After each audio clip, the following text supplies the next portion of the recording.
I mean, it's like a broken record, right? A million males out there were utterly caught off guard, saying life was fantastic until it wasn't. And I am no exception. I thought everything was fine until it all went wrong. I'm Blake Ramsey. At 31, life seemed pleasant and satisfying. Things were going well, particularly with my position at Space Conquest, a division of a major aerospace company. We were working on a major project to build a next-generation manned spacecraft that would look like an airliner when it landed and would only carry passengers. My responsibilities included building the escape system and ensuring that each crew member had their own capsule to evacuate from in case of an emergency. A space engineer's dream has come true. My wife Tracy and I were married for 7 years and had 3 children: Tyler, 7, and twin daughters, Elizabeth and Emily, 6. Family was my top priority, balancing work and quality time. Our parents lived nearby and enjoyed indulging their grandchildren. Tracy's sister Lucy was also close. We lived in a friendly neighborhood, in a 4-bedroom house with plans to convert the basement into additional space. As the kids grew, Tracy and I met in college, fell in love, and married shortly thereafter. I studied aerospace engineering while Tracy worked as a legal assistant. She quit her job after Tyler was born, but returned after the twins were born. Tracy's behavior altered once the girls entered school, indicating difficulties in our relationship that I had overlooked. Before everything went wrong, I met Tracy's employer, Stanley Cross, at a couple social gatherings, including the office Christmas party. I did not like him. He came across as arrogant and unpleasant, and I didn't trust him at all. Whenever I visited Tracy at work, Cross appeared possessive and unwilling to let her go. I kept an eye out for any signals of romance between them, but I saw nothing at the moment. Things came apart when the twins graduated kindergarten after being dropped off at my parents' house for the weekend. I hoped for some quality time alone with Tracy to work on our relationship. When I arrived home, she was dressed to the nines, looking stunning in a short black dress, high heels, and flawless makeup. "Wow, you look beautiful, babe. If you'd told me we were going out, I'd have rushed home. Let me freshen up and change, and I'll be ready to go. So where are we heading?" Tracy smirked, which was not a good indication. "Well, we are not going any place together. But I'm stepping out, simply not with you." I was stunned. "Wait, what do you mean?" "I have a date with my employer, Stanley Cross. And this is only the beginning. There will be some new rules and effects starting now. Stans is picking me up for a night out, so I won't be home tonight or tomorrow. We have a room downtown. I will be returning Sunday afternoon." "What the hell are you talking about?" I shouted. "You need to relax and accept it. This is how it will be. I'm heading out, but I'll return Sunday afternoon.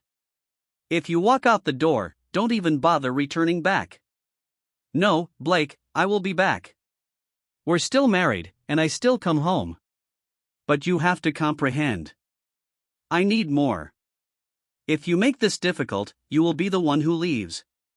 It would be a shame for our children to see their father broken in jail. Now sit down and let me tell you about the changes. Let's do it the simple way before Stan arrives in about 30 minutes.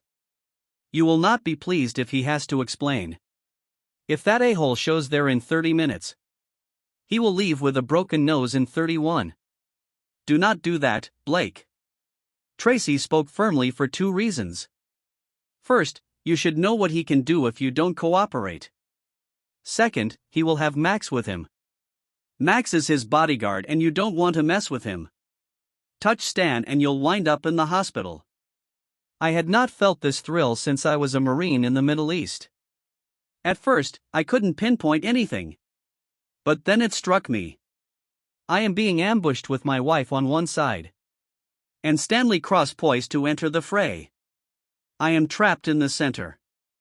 They have the upper hand due to their pre-planning and surprise. And I don't know how to defend myself. I brushed past Tracy and went upstairs. "Where are you going?" Tracy demanded. "We need to talk. I'm going to freshen up quickly. Be down in 5. During my stay in the Middle East, I was ambushed 3 times. I had some guidelines for dealing with ambushes. First, try to spot it before getting captured. But with Tracy and Stanley, I didn't expect it. Second, find cover quickly. That is why I was heading straight toward my bedroom. And the third rule, create an escape strategy for yourself and your team. I needed a plan, so I created one. First, I changed from my suit to something more casual. Then I set my iPhone to record and put it in my pocket. Next, I went to my wardrobe and searched through my old Foot Locker. On top, a key was taped to the back. I opened it and memories surged back when I saw my old uniforms. I found I could still fit into them 5 years later. Under the uniforms, I discovered a stack of filing folders and a box containing my medals and prizes for service over 2 tours in the Middle East. I quickly glanced at the medals, but they weren't what I was looking for. I found what I was seeking for beneath them. My Marine Corps Beretta 9mm Betsy. It was stored in a cloth-lined plastic pouch with 2 bullet clips. Technically, I wasn't intended to have my pistol. But due to a mix-up when I was leaving, the service let me keep it. This tool meant a great deal to me. It had saved my life more times than I could count during warfare. As I was loading a clip, Tracy called from downstairs. "Blake, get down here quickly or you'll regret it." "I will be right down. Can you get me a beer?" I called back. I tucked the tool into my belt toward the small of my back and covered it with my shirt. It was a double-action semi-automatic pistol. So all I had to do was pull the trigger to fire unless someone was looking. They would not notice it. Before leaving the bedroom, I took out my phone, began filming, and then put it back into my pocket, the camera peeking out. I wanted to know exactly what Tracy and her employer had planned for me. So I decided to employ some of the interrogation techniques I'd learned in the Marine Corps. I intend to remain cool and urge Tracy to discuss how she observed things. When I entered the living room, Tracy was sitting at the table with a glass of wine in front of her and a beer waiting for me. It was about time, she stated angrily. We had some things to do before Stan arrived. "Tracy, I see you have something on your mind," I said. "Tell me about the new circumstance that I'm required to accept." "First and foremost, remember that I adore you above all else. We have a family together, and I want to grow old beside you. I sincerely do not want to hurt you, honey," she began. But I interrupted. "Tracy, no more sweet words. I am not your honey or sweetheart. Please call me Blake and I will call you Tracy." Tracy, she appeared offended by my lack of affection, but she persisted. "Look, I do not want to harm you, but things have changed as of tonight. And you must accept them or else. Stan and I have been very close since he made me his personal assistant. I mean, we're having an affair. It has been going on for over 7 months now.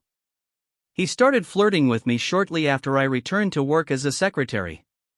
When he elevated me to executive secretary, we began drinking coffee together during our breaks.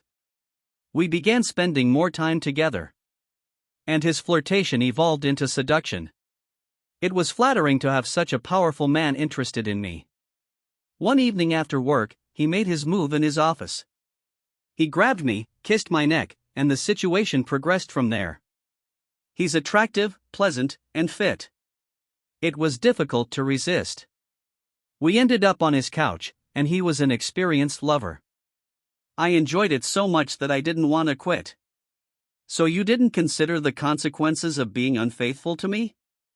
I said. "I apologize, Blake, but I didn't. However, this does not imply that I do not love you." You are still the man I want to be with forever. I sipped my beer and muttered.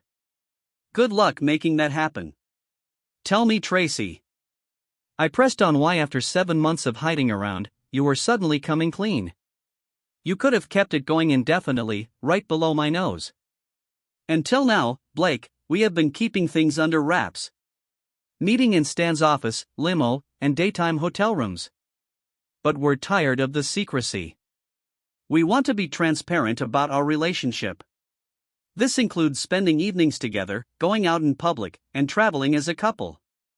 However, we need you to support our way of life.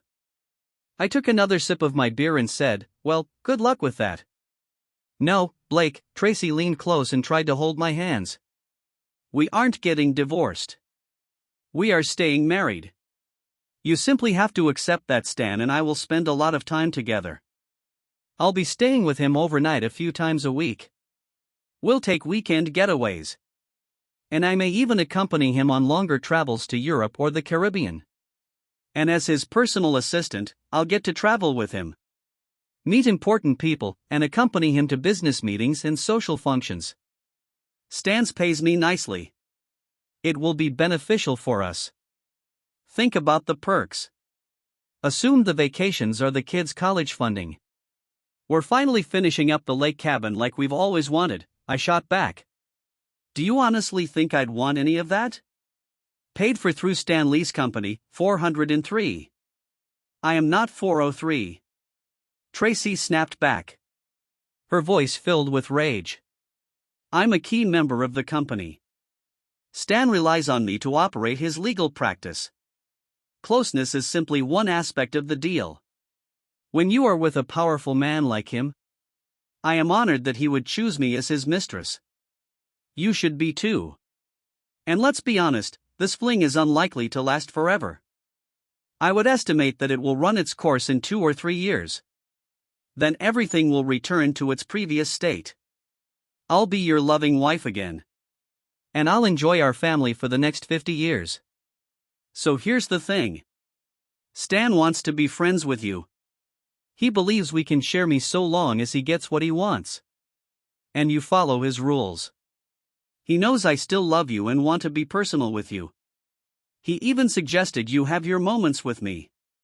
There will just be a few conditions because he will be visiting our home. Sometimes he wishes to be a member of the family. Maybe even like an uncle to our children. Internally, I was boiling with rage. But I maintained my cool externally, vowing that a-hole would never look at or speak to my children. Ever. I get it. Then it hit me. Why does that a-hole want to be engaged with my family?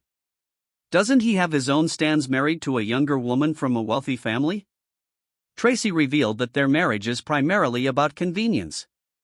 Unfortunately, she cannot have children. Perhaps he should adopt and remain out of other people's lives. I explained that Stan wants his own children, particularly a son to carry on his legacy. Tracy said that he would also settle for a daughter. Ideally, he wants one of each. Why isn't that a-hole using a surrogate? Then he could have as many kids as he wanted. I suggested he think about it, but he's concerned he won't be a good father. He wants any child. He needs to grow up in a caring family. Tracy explained. Tracy then looked down. God, here we go. I said. Tracy's purpose is to make you feel even more furious. Hit me. Then it struck me. He wants to make you pregnant, doesn't he? And then he wants me to raise his child. It would not be his child alone, Tracy insisted. It would be mine, too. And you'd enjoy it because you adore me. And the child's last name would be Cross. Stan would pay us a lot of money to raise his child and cover all of their bills until they graduated from college. Crap. Are you already expecting? I blurted out. No, she responded. However, he wants me to quit taking the medication in a few months. I told him that I wanted you to agree to our new arrangement first. Just when I thought things couldn't get worse. I whispered to myself once more. I made it plain. Good luck with it. Tracy was angry. Stop saying it. She snapped. Blake, I know you're not on board right now. But maybe you'll come around. Her words struck me hard as I rose to confront her. The doorbell rang. Tracy hastened to respond, inviting her employer in. As he went in, he grabbed her waist and kissed her. This keeps getting better. I murmured to myself. How did he respond? Cross inquired of Tracy. Not good. You might need to spell out the consequences if he doesn't cooperate, she said. I overheard him say. Then we'll proceed to plan B. Shock and awe. Stan was a huge man, taller and heavier than me at 511. I couldn't understand what Tracy saw in him. Perhaps his long, graying hair gave him a distinguished appearance. He appeared confident in his black suit and had a strong presence. He stepped right close to me and invaded my personal space. Mr. Ramsey, we need to discuss, he explained. Talk. I will kill you, I shot back.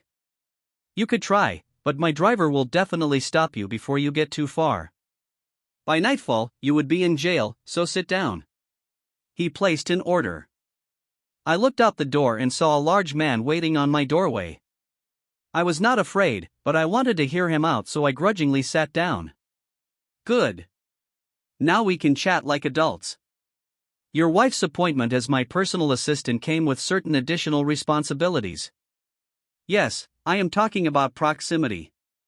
I've been with your wife for 6 months now, but we're weary of sneaking around. You and Tracy will have a new arrangement as my assistants. She will take care of my professional and personal demands. Mr. Ramsey, you will still be Tracy's spouse. Your position as a father will not change, except one item. I'll be looking after Tracy's requirements. Most of the time, this will occur at a hotel or my business. But sometimes, while you're not present, we may use your bed, your hole. Why should I put up with this? I'd rather divorce her for infidelity, I spit back. Mr. Ramsey, that type of discourse will not help. Remember who I am. I'm a prominent lawyer at the city's top legal firm. If you try to divorce her, you will have to pay. And not only in court, we will steal everything from you. Make sure you pay alimony and child support while she is still with me. Your sons and daughters. You won't see them often, if at all. You will be charged with a child-related offense. Go to jail and you'll lose custody forever. You've lost your job, your family, and friends. They will turn their back on you. I sat there in shock, speechless. I never expected Tracy and this a-hole would go so far with their romance. Stan moved on. Now I know you're not going to do anything dumb. You'll regret telling my wife. My driver and his cronies will make certain of that. If you try to flee town, my investigators will locate you. So simply accept the new offer. Your wife is an excellent assistant. He leaned forward and she has a fairly good mouth too. I turned to Tracy. Would you truly do that to me? I hope not, Blake. But if you cooperate, I won't have to. You'll eventually get used to it and think it's normal. She spoke quietly, still reeling. I saw them walk out the door, but I had something to say to them first. Wait, I have something you should know. The jerk rolled his eyes, clearly annoyed. What is it? Make it snappy. I took a breath. I had a few drinks and lamented my marriage. I'm calling your wife to tell her everything. Turning to Tracy, I added. After that, I'm calling your sister Lucy to spill the beans. And I'll let her break the news to your parents. Stan appeared perplexed, not used to encountering resistance. When attempting to strong-arm someone.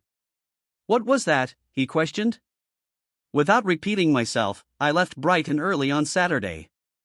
I'm hiring a locksmith to change all of the locks.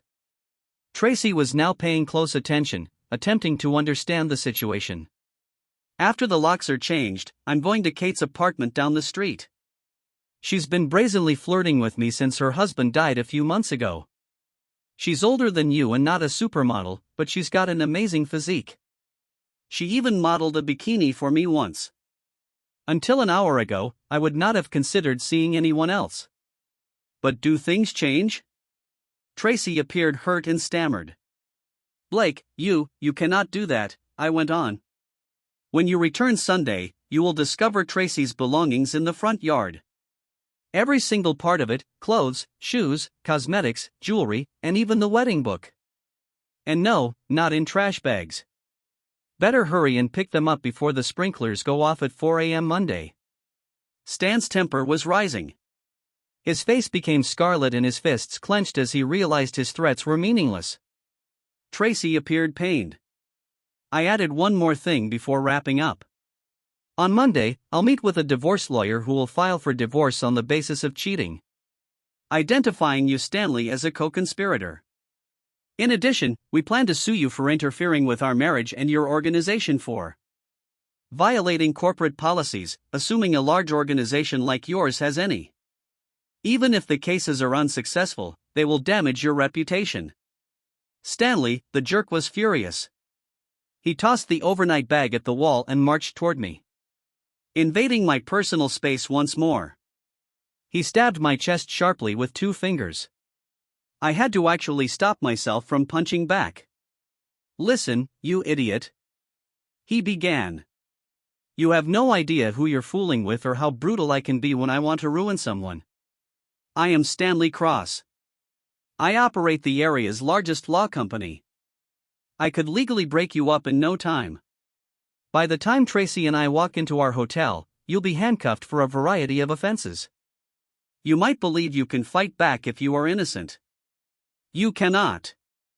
I've been practicing law in this state for 30 years. I know the majority of the top cops personally. And I'm friends with a number of lawyers in the DA's office. Heck, I've even slept with some.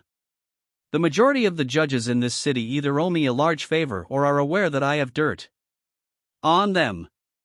Even politicians owe me since I helped them get elected in one way or another. Stanley was going on a rampage and I didn't want to interrupt. If you go out with your friend Kate tomorrow, the cops will stop you and search your car. They're probably going to find pills. The Vice Squad will then receive a tip concerning offensive videos involving kids on your computer. And that's only the beginning. How long and expensive do you think it will be to fight all of this? You will not find a lawyer who is brave enough to challenge me. You will be ruined. Meanwhile, I'll still be with your wife. Got it? For I believe whatever you say, jerk. Stanley turned to face me again. You should show me some respect. Call me Sir or Mr. Cross. Call me a hole. One more time, Max will teach you some manners. When he stated this, he slapped me again with his right hand to emphasize his point. The second time, I grabbed his hand with my left and snapped all of his fingers backward, bringing them to his wrist. And I held them there. Cross got caught off guard. For a time, he appeared astonished, staring at his hand in amazement. Then the pain struck, and he let out a loud shout. I shoved him away and he fell onto the couch. Tracy raced to his side to assist. He spread his fingers, clutched his flattened palm to his chest and rocked back and forth in agony. You're a cursed bastard. You're going to regret this. I will make you pay. He shouted when he remembered his security who was waiting outside. Max, get in here. Max entered through the front door, which swung open. He was enormous, resembling a tough guy from an old 1940s film, exuding strength. Yes, Mr. Cross. Max acknowledged. Cross motioned to me with his unharmed hand and issued a command. Take care of him, Max. Yes, Mr. Cross. Max responded by strolling across the living room toward me. Tracy tried to object, but Cross shrugged it away. When Tracy stated that Cross would be bringing his bodyguard, I expected this type of encounter. I was aware that I would encounter some tough treatment. This was going to be difficult, though. Few people are aware that I was a prisoner of war. It barely lasted 17 days, but it was enough to win me the Prisoner of War medal. During my captivity, I was the only American they could get their hands on. And they turned their wrath on me. But I did learn something. I can withstand offense. The actual torture was hanging from a beam in my cell. My arms were dragged painfully tight behind me. The suffering was awful and unending, so in comparison, taking a beating was easy. I stood firm, providing no opposition as Max swung his enormous hand. His hit landed squarely on my nose, sending me falling into the coffee table. Max was dazed and plainly damaged, and I could see him hesitating about continuing. He looked across for guidance. Hurt him, Max hurt him severely. Cross-ordering occurs. Max grabbed me by the hair, lifted me up, and delivered another blow. This time it was in my left eye. I collapsed again, my vision blurring as I realized I couldn't go much further without losing consciousness. I said something to Max, "You hit like a chick." His pride has been bruised. Max gripped my hair again, ready for another strike. However, when I shot him in the foot, he was caught off guard. This stunned everyone in the room. Max recoiled in horror, stumbling backward till he fell into my favorite leather chair. Meanwhile, I collapsed to the ground as Max groped for his own tool. I warned him. "Do not do it, Max." When he disregarded my warning and grabbed for his tool, I fired again. He dropped his instrument, screaming in agony. I crept over, disarmed him and asked, "How many men have you killed, Max?" He felt the heat against his temple. Max shook his head, indicating that he had never removed someone. I told him that I'd killed 27 men, all soldiers fighting for their convictions. Then I asked, "How much respect do you think I have for you?" Max shook his head side to side once more. "That's correct, Max." "None," I said. "So there isn't much reason why I shouldn't offer you something, is there?" Max pleaded. "I have a family," I replied. "Well, Max, I have a family too, and you didn't appear to care about mine. Perhaps your family would be better off if you left, please." I noticed he begging while looking over Max's shoulder. "I shot you right in the shoulder," joined Max. "You'll bleed out if I don't get you to a doctor within an hour or so. But do not worry. These orthopedic doctors can fix anything with their plastic and ceramic replacement bones.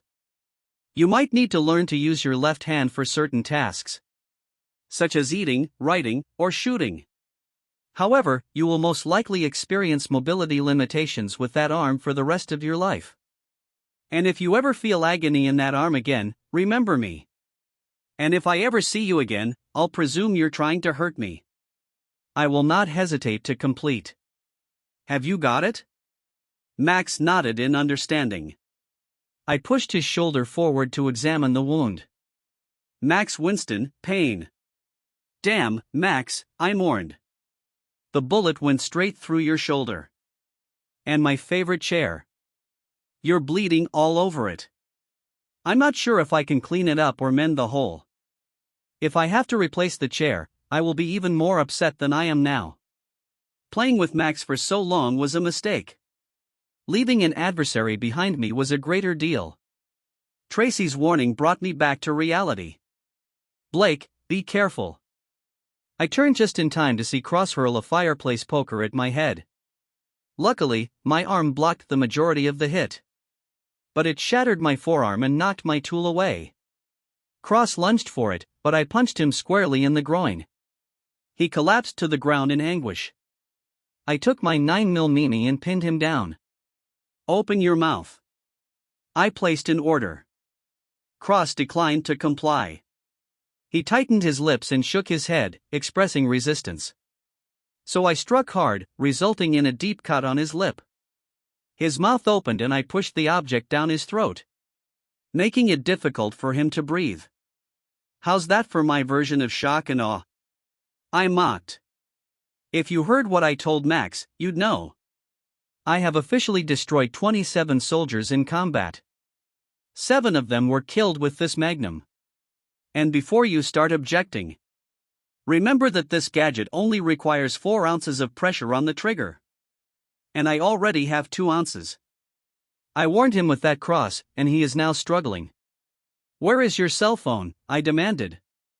Cross indicated that it was in his left breast pocket. I retrieved it. Turn it on. I placed an order using his fingerprint. The phone is Cross-powered. Now call your wife on FaceTime, I told Cross. His eyes widened as he complied. After a few rings, a woman answered. Stanley, why are you phoning me at this hour? So who is this? The woman questioned. I was alarmed to see a red face. Didn't she recognize Mrs. Cross? I began. My name is Blake Ramsey. You may not recognize my name, but you are most likely familiar with my wife, Tracy Ramsey. She serves as your husband's personal assistant. Mrs. Cross acknowledged. I know Tracy, what's happening? Why are you hurt? And where is my husband? Mrs. Cross. I'm holding your husband down with a tool in his mouth. I revealed, angling the phone to show her the cross on his face. My God, she gasped. Please do not damage him. Listen, Mrs. Cross, time is short. Your husband and my wife have had an affair for several months. They had planned to spend the weekend in a motel. When I resisted, your husband ordered his goons to beat me. Unfortunately, I had to shoot him. And now your husband is next. I informed her that my husband was supposed to be in Palm Springs working on a case. Mrs. Cross stated. Mrs. Cross, he's right here on my floor. Come meet my wife, Tracy. I showed her Tracy looking terrified on the sofa. As you can see, my wife is dressed up and ready for a night out with your husband. I pointed out, this is unbelievable. Mrs. Cross reacted. I was astonished. I added, I've got to go. Mrs. Cross, the cops are on their way. Nice conversation. I ended the call back to you. Your wife has a hint now. What were your plans? Send Max and his cronies to rough me up. I questioned, looking at Max. Max needs some time off, I mentioned. I warned him. Send anyone. I'll offer them. Then come for you. I get it. Cross nodded and I withdrew it. I suddenly smelled something awful. Did you poop yourself? I chuckled. I now need a new carpet. Tracy passed me my briefcase. I requested. She handed it to me and I brought out my laptop. Was this your stash? I asked, pointing to the laptop's hard drive. Cross was screaming and covering his ear. Most likely from a perforated eardrum. I leaned near to his ear and muttered. Good luck with that computer now, a-hole. Then I got off Cross and instructed him to sit on the couch. He obeyed while gripping his groin and ear. I told Tracy to get a wet cloth from the kitchen and aid Max with his injured shoulder. She ran to fetch it and returned promptly to help Max. After that, I told everyone to stay there while I went to clean up the kitchen. My phone is still filming. I realized I needed to hide it to keep the cops from deleting the film. Because Cross had connections. I tucked it away in a drawer with a bunch of dish towels. I then wiped my face with a wet cloth. When I returned to the living room, everyone remained in place. Cross was experiencing agony. Tracy is helping Max. I instructed them to wait for the cops who would arrive soon with an ambulance. Outside, my neighbors had heard the noises. I confirmed it by asking if anyone had contacted 911. One of my neighbors was former Marine Colonel Orson Sage. We were close friends and frequently shared a beer. He spoke to me as Captain, whereas I addressed him as Colonel. Are you all right, Captain? The Colonel inquired. I said, I have seen better days. Sirens blasted in the distance, heralding the police's impending approach. Colonel, I called. Can you help me? Sure thing, Captain. He said, stepping onto my doorstep first. Can you help me unpack these magnums and place them on the table? I don't want to be carrying one when the cops arrive. The Colonel snatched it and swiftly ensured their safety. Then he put them on the patio table. Kate, a widowed neighbor from up the street, saw my injuries and came over to aid. I turned to the colonel and Kate and said, "I wish I could explain everything, but time is short. My wife's boyfriend, a lawyer, threatened to frame me using pharmaceuticals." I gave the colonel my keys. "After all of this, if the garage isn't taped off, I'll hide my car. The garage code represents our street address." "Got it, Captain?" he responded. Kate interjected, "Blake, you look really rough. My head is throbbing and I feel dizzy." I admitted, "I guess I took a harder impact than I expected." I was sitting on the front steps with Kate when 2 police cars arrived. Lights flashing and sirens blasting. They approached wearily, hands on their tools. But the colonel assured them there was no danger. Pointing at the unpacked tools on the porch, I told them about the 3 people inside. A police officer spotted my situation and commented, "Looks like you need some medical attention too soon." Ambulances arrived, lights flashing and sirens blasting. Emergency personnel rushed to the porch, as another officer notified them about the injured guy inside. As my disorientation intensified, Kate advised me to lie down while an EMT examined my face. I discussed my possible broken forearm. Later, in a blur, I noticed Max being brought out on a stretcher, and Cross being assisted into an ambulance. Tracy, accompanied by a female officer, came to a halt nearby, sobbing and apologizing loudly.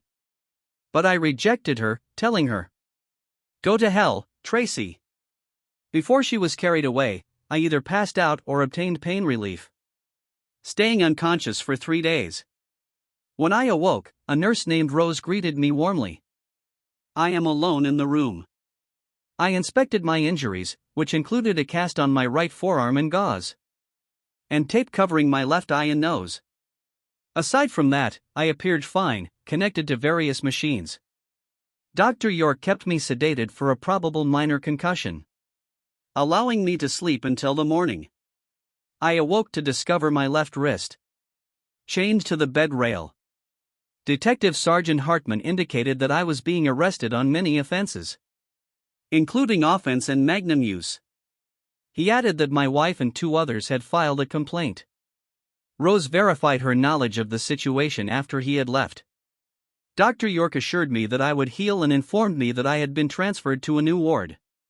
A few days later, Sam Wilton, a lawyer, came to see me and suggested that I plead guilty in order to negotiate with the district attorney. I maintained on my innocence and inquired about my children who were with my wife's sister. I could not believe how quickly my life had altered. I'm worried about my shattered marriage, my children, and my career. I gave Sam my company's contact information and asked him to alert my employer about the problem. After examining the charges against me, I inquired about the spousal offense charge indicated by Detective Sergeant Hartman. Sam clarified that Stanley Cross had included it in his complaint, which alleges many instances of assault against Tracy and is corroborated by photographic evidence of her injuries. Despite my denial of the claims, Sam advised that we pursue a plea offer at the arrangement to perhaps reduce the severity of the charges. However, I expressed worry about admitting guilt, fearing civil ramifications from the witnesses involved in the looming court struggle. I asked Sam to contact my uncle, Jonathan Allen Carter, a retired Navy lawyer known for his skill in family law. I underlined the importance of caution because I didn't want Sam and Uncle Jack to find out about my plans too soon. It was decided that he would offer legal aid. Sam informed me that Uncle Jack stressed the significance of keeping confidentiality about the case. Specifics. During the hospital TV arrangement, I pleaded not guilty to all charges. Despite the prosecution's request for no bail, the court decided to put me in the hospital for 2 more days before conducting a hearing to determine if I would stand trial. Uncle Jack visited me the day before I went to jail. He was now legally my lawyer and could pay me a visit. Seeing him was a tremendous relief. I hugged him, feeling emotional. I hadn't understood how much help I needed until then. After catching up, Uncle Jack became serious. He wanted to speak with me alone and fill me in on certain information. He had spoken briefly with Lucy and told me that the kids were fine with her till things settled. Lucy was perplexed by Tracy's account of events and pleased that Uncle Jack was there for me. Uncle Jack then inquired as to how I had gotten into this mess. I told him everything that happened. He found it unbelievable. I also informed him about the other story. Stanley Cross, Max Angel and Tracy had devised a plan following my detention. In quiet tones, I told Uncle Jack that I had everything on camera with my iPhone hidden at home. He didn't exhibit any emotion. I was relieved knowing there might be proof to back up my story. Uncle Jack pledged to help me during this experience.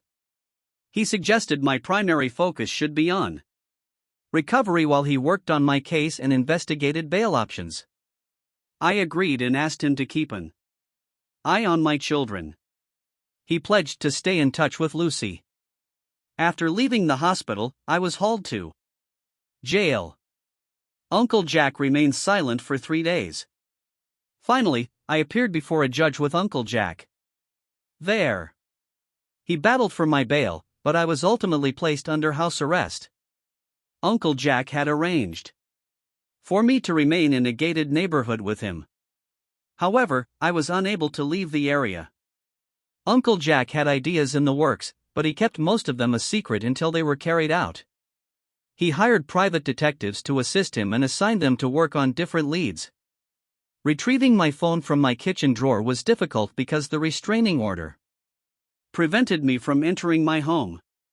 Uncle Jack declined to break in, hoping that a solution would emerge. In the interim, he set up a new cell phone account for both of us to communicate. I contacted my neighbor, the Colonel, to give him an update on my predicament. He informed me about activity at my house. Uncle Jack proposed that the Colonel come over for drinks and barbecued steaks to discuss more. The Colonel described an incident he witnessed shortly after the altercation. He saw someone near my garage, contacted 911 and confronted them with an aluminum bat. Despite the threats, they departed in a black SUV. Their faces were recorded in a photograph. Shortly after Tracy arrived home, the Colonel noticed her speaking with men near the garage. Noting the SUV's license plate, Uncle Jack looked into the license plate that was linked to Unique Services, a private investigation agency controlled by Jose Gonzalez and Miguel Ortega, both of whom had questionable law enforcement credentials. Stanley Cross's law practice provided notable and distinctive services among its clientele. It got vital for me to retrieve my cell phone from my kitchen. Uncle Jack planned a plan to meet with Tracy at 6 p.m. under the guise of mediation, accompanied by her lawyer's associate. Tracy embraced Uncle Jack cordially as he arrived, and Gordon Merritt from Cross's law office joined them. Following introductions, everyone gathered in the family room to discuss problems. Uncle Jack expressed regret and questioned my account of events while we were both recording the talk. He went on to describe my accusation that Tracy and Mr. Cross were having an affair, as well as how angry I was when I saw them together. Mr. Merritt interrupted, implying that the evidence was stacked against me. Uncle Jack then suggested that Mr. Merritt testify that I may not have been in the proper frame of mind during the incident. Given that I thought Mr. Cross was taking Tracy away, he emphasized my previous positive behavior as a husband and father.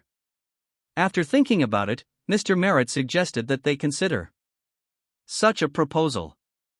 If I plead guilty to the charges against me, Uncle Jack inquired, are you suggesting all of the charges, or are there any chances of some being reduced or dropped? I'll need to speak with Mr. Cross. He wields considerable power in the district attorney's office. Perhaps we can find a method to make this go away. It's not just for Mr. Ramsey's sake. Getting embroiled in a high-profile legal problem isn't good for Mr. Cross either. It harmed his reputation and business. That's all I have to say, Tracy. Thank you for meeting with me. Blake wants you to inform the kids that he misses and loves them. Tracy appeared moved, and her eyes welled up with tears before Uncle Jack turned off his recorder. He added, "If I can prove Blake's story, you could face charges such as perjury and obstruction of justice, both of which carry jail time." Just as Gordon Merritt was about to speak, Uncle Jack turned to face him. "And you, counselor, if I can prove that you knew your client and Mr. Cross were lying, you could face legal penalties. Before you answer, talk about it with each other." Uncle Jack grabbed his recorder and stood up while you spoke. "Mind if I get some water?" "No, go ahead, Uncle Jack. The kitchen is that way." Tracy motioned toward the dining room entrance. "Ice water is available in the kitchen refrigerator." Uncle Jack made sure he couldn't be spotted. "Then I found my iPhone in a drawer near the sink." After pocketing it, he poured himself some cold water from the refrigerator. After a few minutes, he returned to the family room.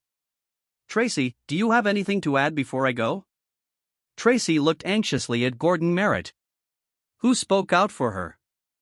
"We have nothing else to add at this time, Mr. Carter, and will keep you updated on any modifications to Mr. Ramsey's accusations. And we anticipate your help if you wish to resolve this issue." Uncle Jack concluded that was fair enough. "Thank you for meeting with me, Tracy. Mr. Merritt, I will see you in court." Uncle Jack did not bring his iPhone to the townhouse. Instead, he arranged for Digital Analysis Solutions, DHS, to investigate its contents. He informed the DHS director on the case's background and the significance of the video audio recording to my defense. DHS assured Uncle Jack that they would treat it properly and promised to deliver an analysis a few days later. Uncle Jack and I went to the DA's office for their report. DHS moved everything from my iPhone to their server. They discovered the film and created many backups on DVDs, flash drives, and on the cloud to ensure its safekeeping. Uncle Jack and I saw the video together for the first time. It documented all of Tracy Cross's chats with me. However, sections of the offense took place during Max's attack. It was evident that I was defending myself. Some areas were visually confusing, but the audio gave a clear image of what happened. Fortunately, it also showed Max pulling out his Magnum against me. We believe the meeting was over, but the DHS director revealed that my phone included more than just images, contacts, emails, and texts. There were 97 new emails and 64 SMS messages that I hadn't seen. DHS examined them without opening them, and the majority were legitimate from friends and relatives, but one was suspicious, containing 27 images of children. If I had opened it, those photos would have ended up on my phone after I destroyed my PC. I told Cross he couldn't plant such pictures there, so he attempted it on my phone. Uncle Jack and I thanked DHS for their assistance and left my phone with them. We took copies of the video home. Later, Uncle Jack became thoughtful. "What is on your mind, Uncle Jack?" I asked. He said, "I'm thinking about our next move. We could show this to the district attorney now and most likely get the charges against you dropped. Plus Cross, Max, and Tracy may face some heat, but if Cross has the pull, we believe the whole thing will vanish. What are our alternative options?" I wondered introspectively. Uncle Jack replied, "We could wait till the hearing. The prosecutor would most likely call all of the conspirators to testify, after which we could present our case. The prosecutor would have to pursue them for conspiracy, lying on oath, and other offenses. They'd be looking at some real jail time, and I'd have a chance to get my kids back." I reflected. "So what is your call? We could end this fast or drag them through a protracted trial implicating them all in a grand plot," he said. "I'm all in on pulling them down." I decided without hesitation. I was hoping Blake would say that. I've always wanted to expose them. publicly and defeat them in court. Uncle Jack admitted, just like Perry Mason, it amused me that even a seasoned lawyer like Uncle Jack had some whimsical goals. We waited for the hearings, which were planned for 3 weeks, while Uncle Jack assiduously prepared his case. He warned us not to expose our trump card, the video, too soon in order to avoid the prosecution from suppressing it. So we kept it quiet until a week before the hearing. Uncle Jack returned to San Francisco for other obligations. During his absence, I received a call from the gatehouse guard alerting me that Tracy Ramsey had claimed to be my wife after visiting Uncle Jack, who encouraged me to stay calm and respectful. As I waited for Tracy, I invited her in despite my awareness of her toxic nature. I cleaned up the townhouse, then greeted Tracy at the door. Despite my worries, I couldn't help but admire her effort and appearance in a chic suit with modest makeup. "Come in, Tracy," I welcomed. "You look great." "Thanks, Blake," she replied. "You appear quite fit and handsome." "I've been using the exercise facility here on a regular basis," I explained. "And I've been watching what I eat. Generally focusing on fruits and vegetables and avoiding junk," I continued. "Please have a seat on the sofa. May I get you a glass of white wine?" I was attempting to be welcoming. When we returned from the kitchen with our beverages, I took a few sips before asking why she wanted to meet. "Despite everything, Blake, I still love you as much," she confessed. "I never expected things to get this bad." I said, "I know what you wanted. You wanted me to accept Cross's lifestyle. It appeared easy enough. You could have been the cold. I could have had fun with Cross," she explained. "We might have made a lot of money and ultimately everything would have returned to normal." "I spoiled your plans," I replied sarcastically. "Actually, the plans were more of Cross's doing. He believed he could intimidate you into going along. She admits that neither of us anticipated you to react this forcefully. It was unlike you, given how laid back and easy-going you typically are. I suppose this is why he thought I was simple to manipulate. I guessed." Tracy said, "You have no idea how scared I was when I saw how violent you became. It's a side of myself I've been trying to hide. It has remained hidden since I served as a Marine in the Middle East. That is not who I am today," I explained. Tracy asked unexpectedly, "Where is your car?" "I'm not quite sure. When Cross threatened to plant pills in it, I took it seriously and had it transferred somewhere he couldn't discover." I laughed about those males in the house. "When you moved back in, what were they up to?" They appeared overly interested. "What about the garage? And my missing car?" I inquired. Tracy grudgingly confessed. "I believe they wanted to place evidence in your automobile. I did not want them to, but Stanley insisted that we frame you. You don't appear to care about accumulating evidence against me. Your tale could send me to prison. If you truly love me, simply disclose the truth and the DA will drop the charges," I pleaded. "I can't, Blake. I am in too deep. Stanley is too influential," she reasoned. "This sounds like terrible luck for me," I commented. Then I asked, "What is the charge of offending you?" "The photographs show that you have wounds and bruises. I never touched you. It was Stanley's plan. He came up with an alternate version as soon as you stepped out. He claimed you accused us of having an affair. Then they started hitting me. When he intervened, a brawl ensued. He claims you damaged his nose, darkened his eye, and shot Max before he could help make it credible." Tracy confessed that he hit her several times. "I apologize, Blake." Tracy sobbed. I never did this. I simply want things to return to how they were between us.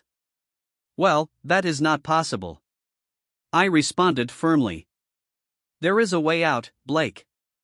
Tracy stated earnestly, Stanley is well aware of your heroic history and difficulties with PTSD. He expects you to plead guilty based on that. He claims he can use his connections to get you admitted to a VA hospital for treatment. After that, we could start over. Just ourselves and the kids. So there was her aim to get me to take a plea bargain in exchange for a lesser sentence. I pretended to consider it. Tracy, that sounds promising, but I need some time to consider. I also need to discuss this with Uncle Jack. He hasn't had much success gathering proof to assist me. Do it for yourself, Blake. She advocated for us and the children. It will all be over in a few years. I seriously doubt that, I replied. You cheated on me. You wanted me to accept your affair, threatened to take my children, and are now framing me. That's not only a stumbling block. That's why Stanley's offer is the perfect solution for everyone. Tracy insisted tearfully. I'll think about it, I said, concluding the conversation. I suggested she leave. But she wanted to stay, suggesting we forget about our difficulties for a bit. Tracy, this is not happening. I replied strongly. I held firm, and Tracy got the message. Please consider Stanley's offer, she pleaded. I escorted her to the door before departing. She hugged me. It felt sincere, yet I did not hug back. The hearing was to determine whether I would stand trial. The prosecution appeared confident. They called Cross, Max, and Tracy to the stand, each repeating their scripted versions of events. Uncle Jack asked them just one question. Do you swear that your testimony is true? They all affirmed. Uncle Jack sought to expose Jose and Miguel by establishing that their involvement in framing me was unrelated to my allegations. Nonetheless, their endeavors failed. When the prosecution was concluded, it was Uncle Jack stern. He began with authorization from the court. We would want to submit a video of the events. It confirms my client's innocence. The ADA objected, alleging that the evidence was new. There is a reason behind this, Uncle Jack revealed. We are concerned about potential bias against my client. Do you have any evidence of bias? The judge inquired. It's in the video, Your Honor. Uncle Jack responded. The judge proposed reviewing it in chambers, but Uncle Jack declined. Why not? The judge commanded. We do not trust the court's impartiality. Uncle Jack asserted. Do you accuse the court of corruption? The judge inquired, growing agitated. Your Honor, Uncle Jack replied. Mr. Carter, can you support your claim, or is that evidence included in the video? Yes, Your Honor. But I'd like to demonstrate what I mean if you could answer a few questions. Let me get things straight, Mr. Carter. You feel that by asking me questions, you can prove that this court is prejudiced against your client. Is that correct? Yes, Your Honor, Uncle Jack affirmed. Okay, Mr. Carter, go ahead and ask your questions. But if you can't support your position, we'll study the tape in private and I'll decide if it's admissible. I agree, Your Honor. But I must warn you that if this film is not allowed in court and my client is convicted based on the prosecution's testimony, I will release it to the public. Furthermore, the evidence in this video may cast question on your honesty for not presenting it in court. I feel like I'm being threatened, Mr. Carter, the judge said, without waiting for the judge to become enraged. Uncle Jack proceeded. Your Honor, your oldest son attends college, correct? He's at the Air Force Academy. Right? Yes, the judge responded. He is a freshman. Isn't it incredibly competitive to get into the Air Force Academy? The judge confirmed. First, your son needed to apply through a congressman or senator. Then he took the civil service exam. Based on that, he was nominated among 9 others. He then underwent medical examinations, fitness tests, and aptitude testing. He also had to take the SAT. Is this all correct, Your Honor? Yes, the judge replied. He was a good student and member of the high school swim team. You should be proud of him, Your Honor. Uncle Jack acknowledged. Get to the point, Mr. Carter.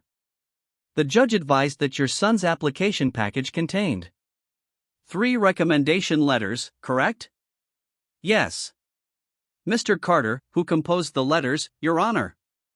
One was from his swim coach, the other from his math teacher, who wrote the 3rd letter, Your Honor. There was a pause. The judge then responded. Mr. Stanley Cross gave my son an excellent reference for the Air Force Academy. Mr. Cross must have known your son well unless he made up details. Uncle Jack noticed. During the summers of high school, my son interned in Mr. Cross's office. He wants to be a lawyer. The judge explained. So Mr. Cross is more of a professional acquaintance than a family buddy. Uncle Jack clarified. He is an acquaintance and colleague in some of the legal associations I belong to. The judge clarified. Now, Your Honor, you may understand why the defense perceives your impartiality differently. Uncle Jack concluded, you have questioned my integrity, Counselor, while any link with Mr. Cross would have no bearing on my decisions. You've made it a matter of perception, the judge said. After a little pause, the judge looked up and spoke.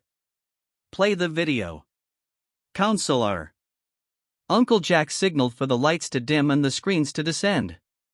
He turned to me and murmured, Here we go, Blake. Before the video began in court, the atmosphere strained as Cross revealed his law enforcement ties, stunning the prosecution and leading an assistant ADA to cry. Uncle Jack displayed a video of Cross, Max and Tracy, who tried to flee but were apprehended by the judge. After the first video, Uncle Jack instantly played a second one, taking everyone off surprise and displaying Tracy's unintentional admission, which was filmed on my hidden iPhone. This resulted in a recess and the ADA reviewed the new evidence.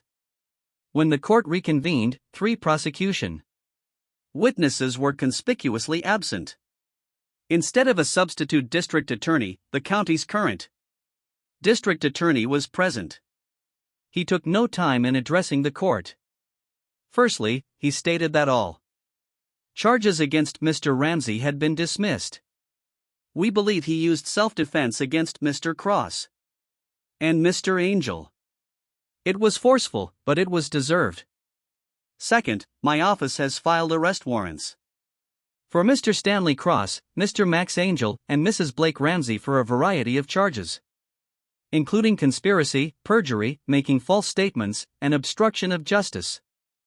Furthermore, Mr. Cross's attempted planting of false evidence against Mr. Ramsey has been discovered, with Mr. Angel and Mrs. Ramsey's involvement noted.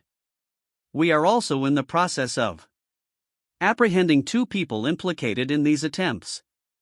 Stanley Cross, Max Angel, and my wife were all arrested but eventually released on bond. The district attorney was furious to hear that Stanley Cross had been influencing his office for many years. He initiated an investigation to discover and remove any co-workers with potential Cross connections. All defendants were found guilty, despite pleading innocence, with the exception of Max and Tracy, who confessed against him. Cross received 11 years with a maximum of 7, and Tracy's 3 years were lowered from 5. After my testimony highlighted her warning about Cross's attack, Jose and Miguel obstructed justice and tampered with evidence, which led to their arrest as minors. Video possession, Miguel confessed. Both were condemned to lengthy prison terms. Cross is currently being imprisoned in county jail while awaiting transfer to a state prison. Max and Tracy were given 2 weeks to settle their affairs before surrendering. Max prepares his family for his absence, aiming for parole in 4 years. Tracy, who received a reduced term, will serve his time in a rural jail annex set up by Uncle Jack. I let Tracy look after the kids while I was away. She took the opportunity to bond with them and explain her absence. Tracy requested me to move in the day before her capitulation. When I came, she greeted me, saying, "This is your home." Dressed casually but compositely, she stood at the door with a tiny bag, joking that it included everything she needed. In the kitchen, Tracy had prepared a light breakfast. We discussed Lucy coming to take her to the sheriff's office at 11 a.m. She told me that Lucy would assist with the children and persuaded me to accept her help. Tracy wanted me to settle in before the kids arrived home from school so that their routine would not be disrupted. She was hesitant about visits while in prison, but she vowed to write frequently and requested me to have the children write to her as well. She had packed all of her belongings in plastic containers and stashed them in the basement. She placed a family photo in each child's room so they would not forget her. Tracy added that she ordered a new king-size bed for the master bedroom, along with fresh linens and blankets, which had recently arrived but had gone unused. As she talked, tears welled up in her eyes. We hadn't shared our own feelings until she began to pick up the table. I told her to wait and suggested we go to the family room with our coffees. She glanced at her watch and knew she didn't have much time left. Tracy appeared really apologetic. She reminded me of the woman I married, not the one inspired by Stanley Crossblake. She began, "I cannot convey how sorry I am for what I did and how I treated you. You were an incredible husband, parent, and provider. You were my best friend and an excellent companion. I forgot that till now I accept full responsibility for my conduct. Despite Stanley Cross's influence, I made the wrong decisions. I am so ashamed. It's hard to face you right now, not just for you, but for our families, friends, and especially the kids. Part of me is relieved to be going somewhere. I won't have to face you or see your disappointment.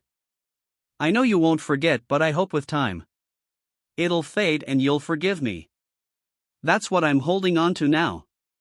Tracy finished speaking and wiped her tears before standing in front of me to ask if I wanted more coffee. I grabbed her into a close hug. She cried and we held each other until she relaxed.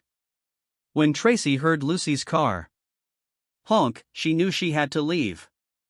After wiping away her tears, she grabbed her belongings and told me she loved me before leaving. I remained behind, sorting my items. A few hours later, Lucy called to express her support. I welcomed her company, knowing we needed to talk about raising my children together. Living without their mother, I assumed the role of a single father, ensuring Tyler, Beth, and Emily were safe. Lucy was a great assistance. We waited about a month after taking on the role of mother to pay Tracy a visit. Lucy went first with the kids and returned excited to see Tracy.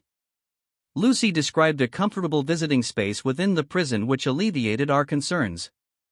Tracy was 3 months into her sentence when I paid her a visit. She seemed upbeat, particularly among the children. However, she still felt deeply regret. During a visit, Tracy's buddy Candy introduced herself. Candy, nicknamed Dummy for her choices, came to regret her deeds. After a year, Tracy may be eligible for release soon. Uncle Jack suggested that she take online paralegal courses at the University of Virginia, which is a good career route. Tracy consented and enrolled, citing her legal background. Meanwhile, Lucy and I worked to locate Tracy a place to live. After she got out, we located a little 2-bedroom home with a carport near the courtroom and law offices in the city. We bought it with the expectation that Tracy would repay us later. Lucy brought her up alone on the day of her release due to paperwork. Tracy burst into tears of pleasure when they arrived at her new home.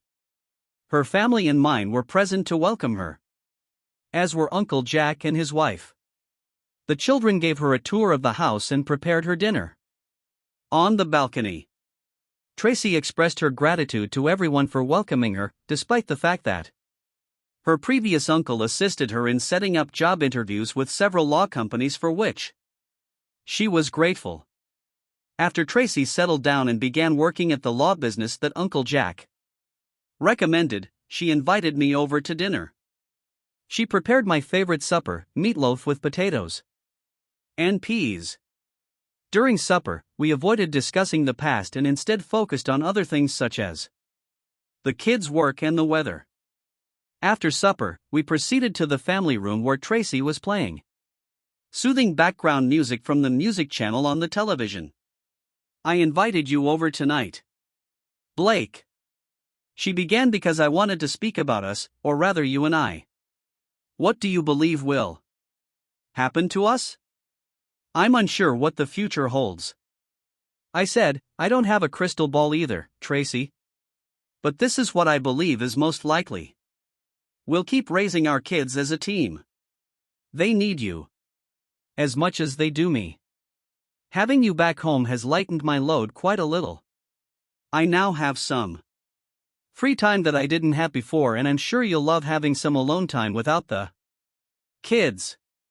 In contrast to you, I've had a relatively active social life, nothing overly serious. But it's been good to go out to dinner or see a movie every now and then.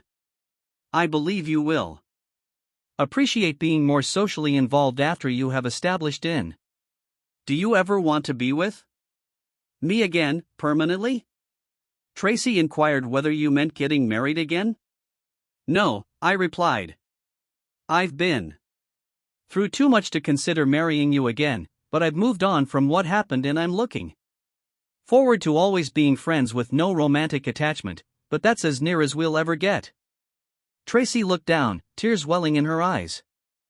I didn't think so, but I needed to inquire. I believe in the coming years, I will become more social and may even begin dating more seriously. I added. I'll eventually find someone I love and ask her to marry me. She could be unmarried, divorced or widowed with or without children, but I will meet someone. The same goes for you. I told Tracy that once she settled into her new life, she would most likely find someone she could love. They'll probably ask you to marry them, but it doesn't mean we won't see each other frequently. We will always have the children to bring us together. We will be there for birthdays, holidays, and possibly even vacations.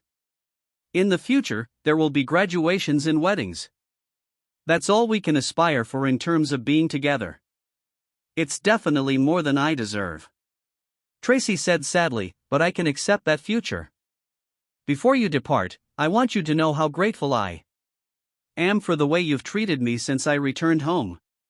She added, you could have easily shut me out and kept the kids away from me, but you didn't. That is not who you are. It only makes me feel worse about what I tried to do to you, I replied, as I opened the door to go.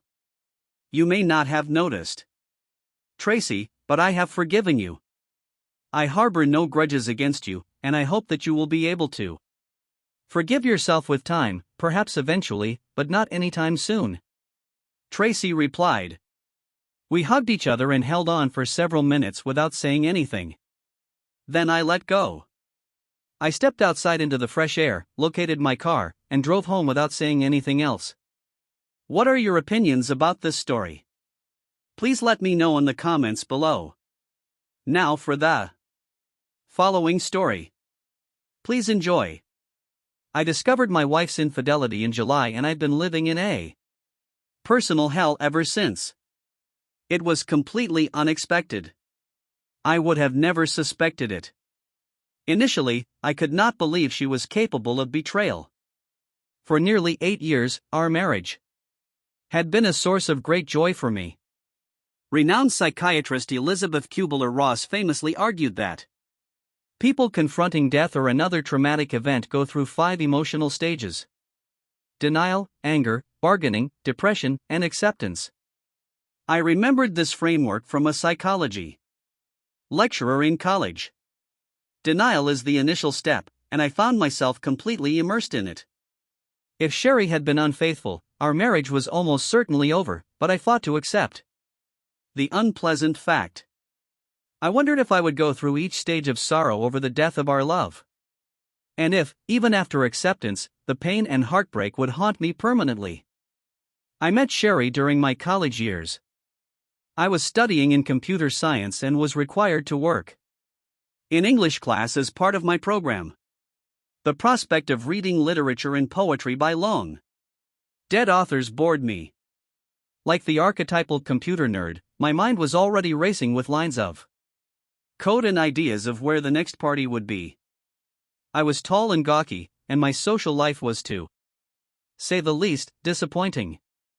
I was an ordinary student, not very athletic, and did not join in any groups or extracurricular activities.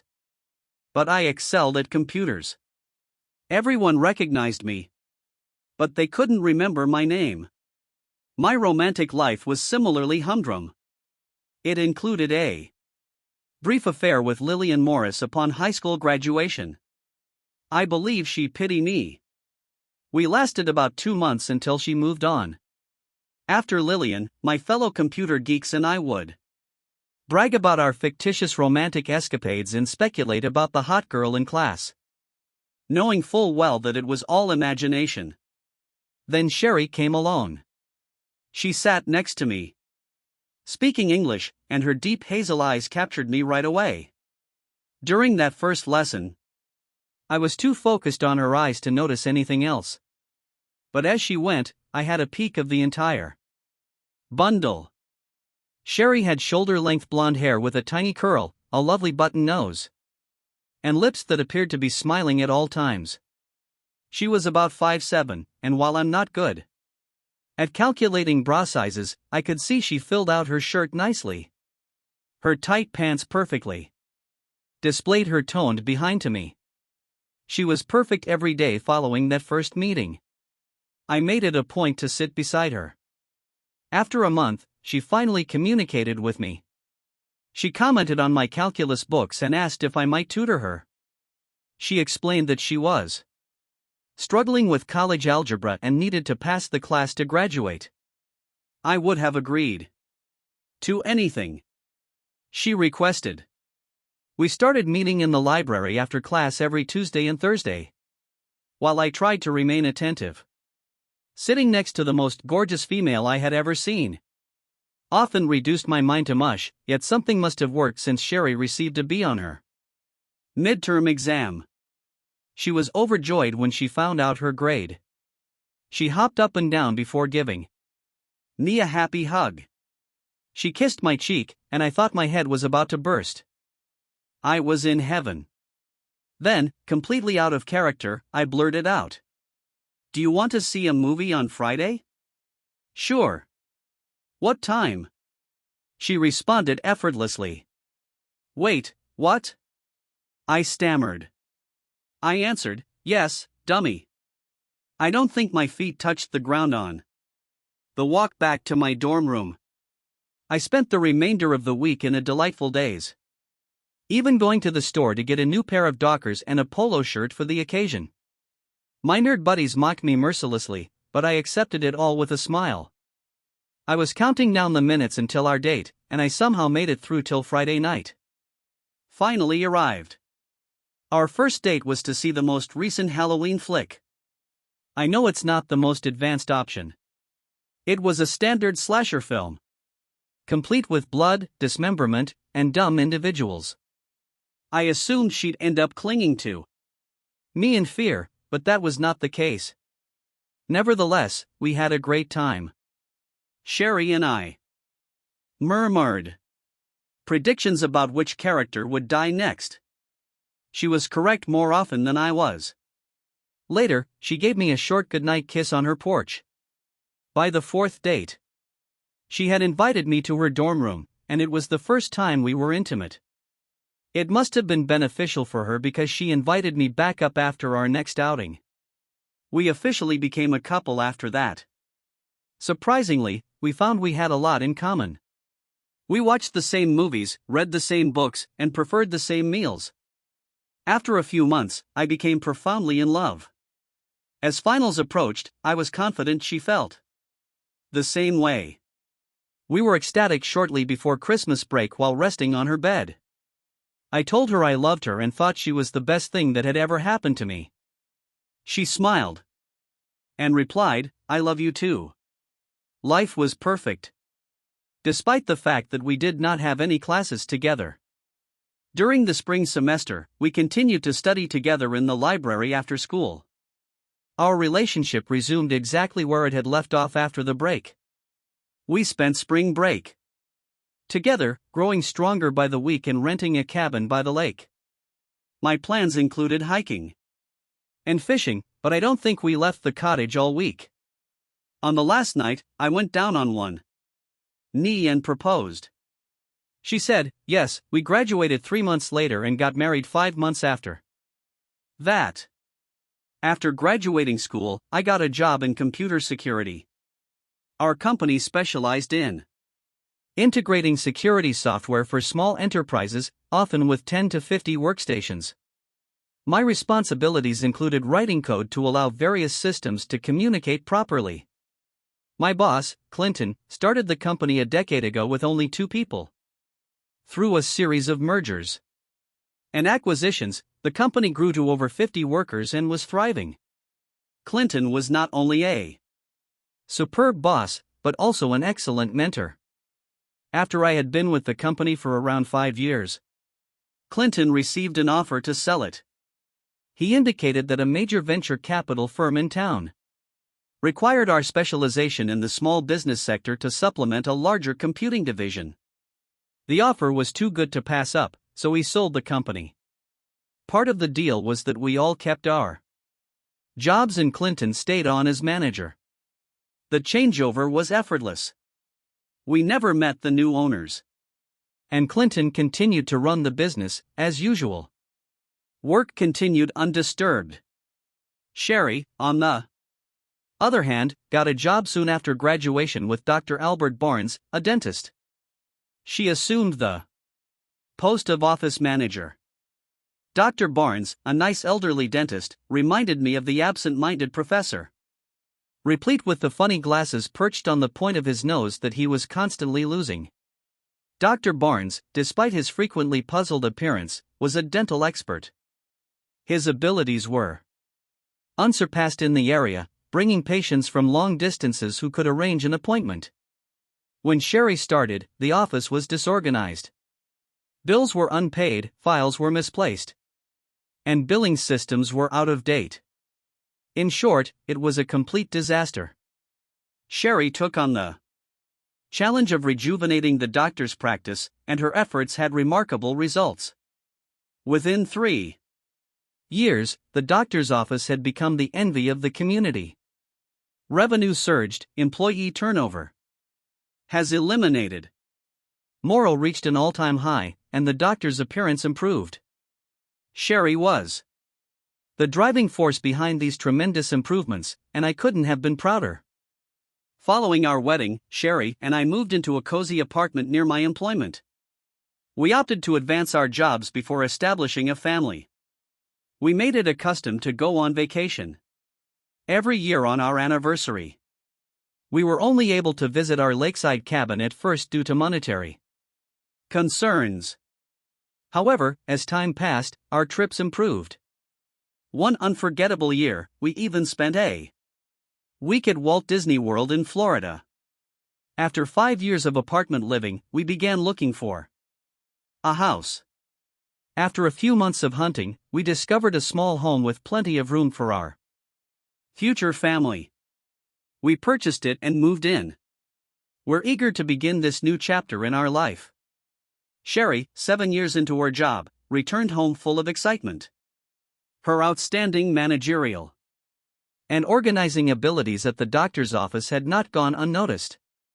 Some high-profile CEOs who were patients of the wonderful doctor, started asking about Sherry. They were impressed with the office's change and mentioned it to Dr. Albert Barnes, who couldn't thank Sherry enough. That night, one of these executives approached Sherry with a job offer, which we discussed extensively over the next 2 days. I thought we were on the verge of beginning a baby, and choosing this new job would put that off by a few years. We were financially stable, and Dr. Albert Barnes was nearly like family to us. However, she hoped that the new post would lead to even more opportunities in the future. She recommended that if we could postpone starting a family for a few years, it would be worth the wait. I felt I had little choice. I eventually gave in. A month later, Sherry started working as the personal assistant to Cascade Capital's vice president of finance, Jason Foster. Unbeknownst to me at the time, Cascade Capital was the venture capital firm that eventually purchased the company where I was already employed. At first, I saw no substantial changes in Sherry or our relationship. Our intimate moments did lessen, but I attributed this to the occasionally irregular hours she and her boss worked. She occasionally had to attend late meetings, which left her fatigued when she returned home. As the months passed, it became clear that our marriage was failing. Despite my best efforts to please her, Sherry rejected all of my advances. In fact, I don't believe we were intimate at all. During the 2 months leading up to the awards ceremony, I never considered the possibility that she was cheating on me. I uncovered Sherry's affair with her boss on the night of her company's annual awards banquet. The news was too much to take in. Every year, we attended this event to celebrate the company's achievements and recognize significant contributors. We rented ourselves for the event. I still couldn't get my head around Sherry cheating. I replayed the previous months in my brain and discovered nothing strange. I really believed in her love. I adored her and completely trusted her. In retrospect, I may have been blinded by love. I needed real proof of Sherry's unfaithfulness, something I could see for myself. Determined to confront reality, I watched her intently as she prepared. Throughout the journey, I remained mainly silent about her dress, cosmetics, lipstick amount, underwear, stockings, and everything else. Sherry was excited because her boss, Mr. Foster, was receiving an award, possibly for making the most profit or for his numerous affairs. If the reports were accurate, my fury would undoubtedly surface. I knew I needed to keep it under control in order to find out the truth. At that point, I understood. Bruce Banner strained to keep his anger under control. We arrived just on time as Sherry had arranged. She raced off to make sure everything was operating smoothly. About 15 minutes later, Mr. Foster arrived, followed by his beautiful wife. Why would he need Sherry when he already had a stunning girlfriend at home? I went to the bar, grabbed a drink, and observed him from a distance. People flocked to him like he was royalty, hoping to curry favor. I observed his phony grins and how he tried to please everyone around him. I loathed him very immediately. Sherry remained on his side. Emily, Foster's wife, moved away to greet some of the other executive wives from across the room. I paid close attention to Foster and Sherry. They exchanged glances. The light touches the arm. They exchanged smiles. This was certainly more than just a boss-personal assistant relationship. Dinner was quickly followed.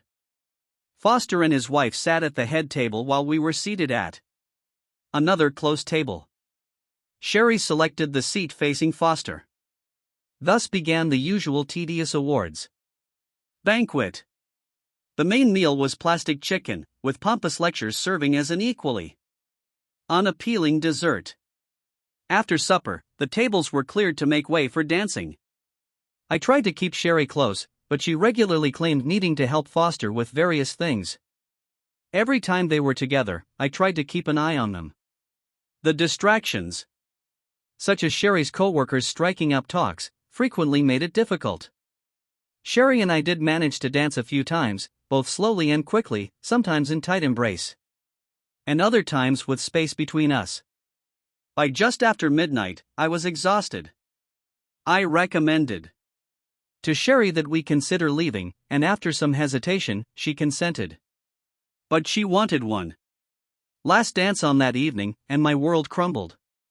Sherry was no longer wearing underpants at our previous dances.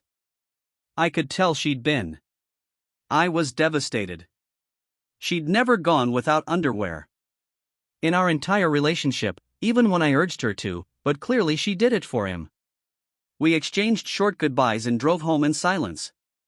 Each of us was immersed in our own thoughts.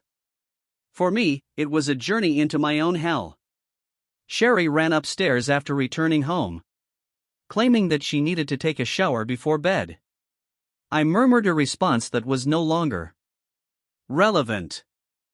I took off my suit, hunted carefully, and slipped into bed. A few minutes later, Sherry slipped into bed alongside me, wearing a soft cotton nightgown. She leaned in and whispered, "Wasn't it a wonderful night?" I fell asleep. She kissed my cheek and turned away. Within minutes, her respiration decreased, indicating that she had fallen asleep. That's when the first tears streamed down my pillow. The next morning, standing under the scalding spray of my shower, I felt a maelstrom of emotions: love, hatred, rage, and pain. My mind jumped from ideas of retribution to periods of leniency. From emotions of inadequacy for not being man enough to keep my girlfriend, to self-reproach for not discovering her deception sooner. Finally, a sensation of accomplishment over my discovery developed.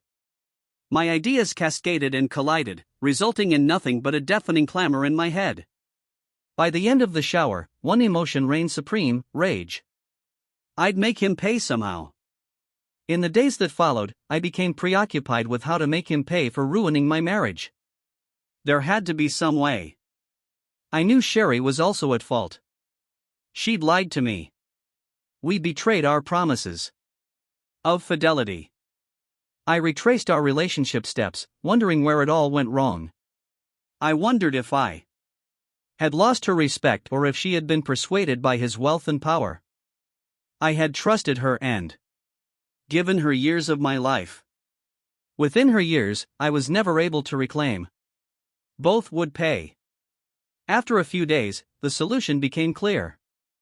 Sherry claimed to have gone to the mall to shop for new shoes.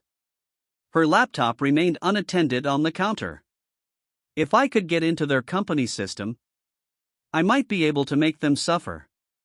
As a computer security specialist, I was certain that I could break into their system. I turned on her computer, connected to her work network, and waited for the password question. Knowing Sherry, her password would be easy to guess. But before I tried, I noticed her day planner on the counter, which she had married to a computer security specialist. Dare to break the first rule of passwords. I opened the planner, went to the letter P, and there was her password. As I flipped through the day planner, I hit the jackpot. Foster's Logan. Credentials were also logged, as well as credit card details, bank accounts, birth dates, and social security numbers. I made a quick trip to Kinko's and copied every page from her day planner. I would look at their system again a few days later. The opportunity one had been waiting for has finally arrived. Sherry left her computer alone on the counter when she left abruptly. I started it up and logged in with her password, since she collaborated closely with the vice president. Her access was almost boundless.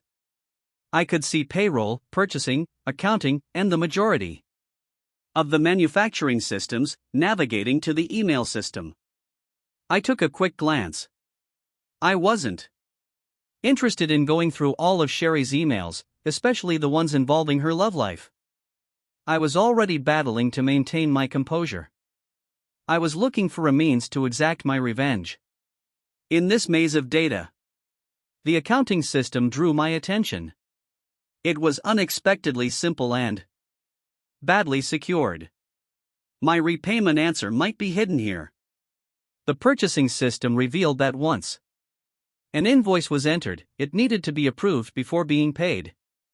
A font asked me if I could change an authorized invoice to move funds to an account in Foster's name. The auditors would undoubtedly catch it. Foster's career would be ruined. Sherry would lose her work, and their affair would be over. The next day, I implemented the strategy using information from Sherry's day planner. I opened a bank account in Foster's name at a downtown bank for good measure. I did the same thing at the bank across the street. With your new account information ready, all I needed was another opportunity with Sherry's PC to start the transfer. While Sherry was at the gym the next day, I made my move. Logging in with Foster's credentials, I went straight to the accounting system and discovered an accepted invoice. The invoice included a space for a manufacturer rebate, which I changed to 3% when entering Foster's bank information into the routing field. I repeated the process for a second invoice, redirecting the rebate to the other bank account. Feeling a mix of triumph and melancholy, I poured myself a drink, this time choosing a decent scotch. I toasted my supposedly excellent strategy with one glass and used the next to blot off memories of my failing marriage. Days passed with no signs of retaliation, no police investigations, no scandalous headlines. Nothing, frustrated but undeterred. I recognized that the scale needs to be adjusted at the next opportunity. I repeated the process on numerous more bills, raising the rebate to 4%. Meanwhile, our home life became increasingly stressful. I stopped making any attempts to contact Sherry, and she, in turn, withdrew herself from me. Late evenings were my shelter, and I would watch the Bulls, Blackhawks, Bears, or any other available game on cable TV.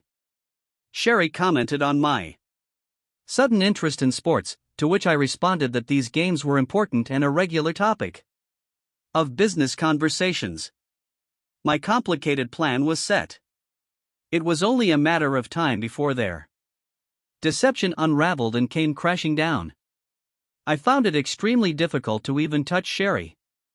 Knowing she had given what had once been mine to someone else made my mind spin. After a hug or a quick kiss, I'd frequently rush to the nearest restroom, overwhelmed with. Then everything changed. The next day at work, Clinton summoned me to his office. He said corporate wanted to send me to New York to update the branch office's security systems. I stared at Clinton perplexed. Yes, they expressly asked for you. They want you to travel out Monday morning and return on Friday. Your duty is to upgrade all of the workstations and servers in the New York office. Clinton, I cannot handle that. Updating software is not a job. Why me? Clinton said, I have no idea. I attempted to explain that is not what we do and definitely not what you do. But they persisted. It needs to be you. Nobody else. Then it struck me. My wife's lover wanted me away for a few days. I suppose they needed more quality time together. Resigned. I told Clinton, Oklahoma, I'll go. Thanks. I have never had corporations make such demands before and I hope they do not continue. He handed over the flight tickets. I assumed this farce would continue as long as Foster was out of jail. I decided to step up my revenge strategy. Later that night, Sherry and I were eating dinner. Things had been strange at home recently. I tried not to strangle her and she tried not to sleep with me. I tried my hand at seduction a few times before only to be turned down cold. Not that I could have followed through. But I wanted to maintain appearances. I explained that I needed to go to New York for the next week. She claimed that she would miss me. Then she mentioned how enthusiastic she was about the theater. Next week, I looked up from my plate. She promptly revised her narrative, claiming she was heading to the movie theater with her pals to see the latest chick flick. I pretended I didn't see the untruth. I wondered where Foster's wife would be. She must also be out of town.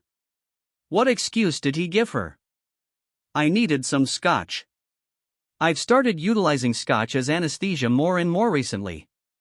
That was not good. Sherry's involvement in the New York fiasco drew my attention. The next day, I secretly opened several bank accounts in her name at 2 downtown banks. I logged in before the weekend and made changes to more bills. I transferred some rebates to Foster's accounts and others to Sherry's new accounts. They were now on unstable footing. I could feel a fundamental difference within myself. The easygoing, friendly persona that everyone was used to was dissolving, giving way to a darker, more sinister aspect. I hadn't realized it existed. One that I was positive I would dislike. Dan. I wondered why their account teams hadn't discovered the thefts yet. Their slowness confused me. The trip to New York was both educational and exhausting. The flight was terrible. I love to fly. The additional time required to navigate airport security simply added to the tedium. I arrived completely fatigued as soon as I got to the motel. I crashed the next morning, bright and early. I got to the branch office around 2 p.m. I'd upgraded the entire office. I then spent the rest of the day and the next repairing minor problems. Frayed cables, 2 damaged graphics cards, and a failed hard drive. The entire excursion seemed like a waste of my time. With each passing minute my rage at the adulterous couple grew. I went back to my hotel room on Tuesday night and did not leave until Friday, with the exception of a quick visit to the Empire State Building. I arrived home very drained. I gave Sherry a little kiss on the cheek and went directly to bed. She seems relieved to evade my probing questions. The New York trip prompted me to reconsider my ultimate goal. One outcome was the person I was looking for, Emily, who was Foster's wife. In the following weeks, I was able to log into Foster's system a couple more times. I hoped the auditors would catch on quickly. Significant amounts of money had already been stowed away in various accounts. Then I was sent to Denver. Clinton summoned me to his office and indicated that the New York office was delighted with my work and expected the same results in Denver. Clinton shrugged, professing ignorance about why I was picked. When I landed in Denver, the procedure was repeated for a few days on basic system security, with the remainder spent in my hotel room. I used Sherry's computer to access her lover's bogus bank accounts. They held more than $1 million. As our divorce date approached, a notion occurred to me. Could this money be considered communal property? I chuckled at the absurdity. Over the next few days, the notion of that money kept bothering me. If I pursued legal action against Foster, I could definitely get a large payout. What if I just took the money? I struggled with the moral and legal implications. Was I exchanging one immoral action for another? Did I have what it takes to do anything like that? After all, they had ruined my life and deprived me of any dignity. Was I actually thinking rationally? Screw it. I decided, let's do this. A week later, employment sent me to Miami. This time, I had a plan. By Tuesday, I had finished all of the security updates, and by Wednesday morning, I was on a fast flight to the Bahamas. It was surprisingly straightforward to open a bank account in Foster's name. My next destination was the Cayman Islands, where I set up another account in Sherry's name. I returned to Miami just in time for my trip home. When I arrived at O'Hare, absolutely weary, I went straight to bed and didn't wake up until noon Saturday. 2 weeks later, I was flying to Boston. The logistics were a little more complicated this time, but I was still able to sneak over to Zurich and open a few accounts. After returning home, I began transferring money to the overseas accounts, routinely moving funds between them. This routine persisted for several months. Every 3 weeks or so, work assigned me to run errands: Seattle, Phoenix, Atlanta, and more cities. The Phoenix journey afforded an opportunity to cross the border into Mexico City and open yet another account. Each new account represented a fresh stop in the transfer of money offshore. At home, I maintained logging into Foster's accounting system, changing invoices, and routing funds to local banks before sending them overseas. The pleasure of my clandestine operations was the only thing keeping me sane throughout that time. My relationship with Sherry had degraded into that of mere housemates.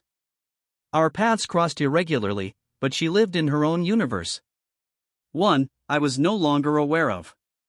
Attempts at reconciliation were futile. Any attempt to get close was met with discussions over petty topics: how I loaded the dishwasher or where I put my coffee cup. These arguments seemed designed to keep me at arm's length, denying me any appearance of affection. In November, I was extremely pleased with a particularly ridiculous episode. I was able to glance at Sherry's calendar and noted a day when she and Foster were due to meet for lunch.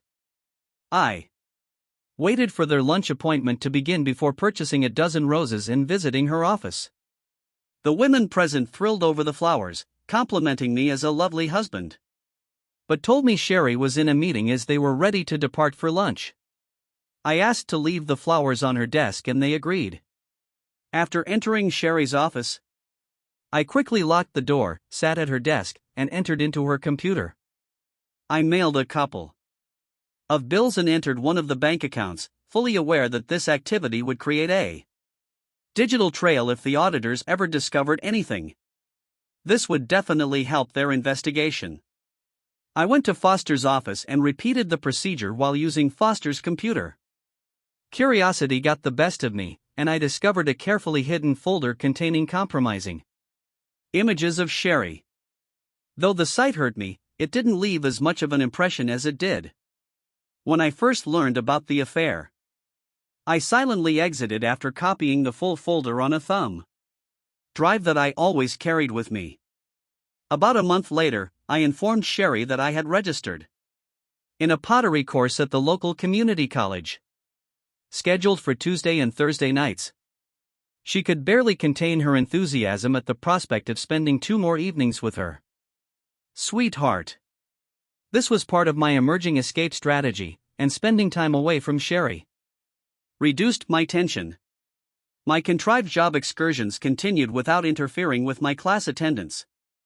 After communicating with the instructor and explaining my situation, I received a B in the course. The affair showed no prospects of resolution, and the auditors remained unconcerned. I wondered how these people were so successful despite their stupidity. But then I remembered Fannie Mae and Freddie Mac, and I understood that perhaps I shouldn't be surprised. I knew everything was going to end shortly. Sherry's company had to close its accounts by the end of the fiscal year, and they needed to locate the missing funds before then.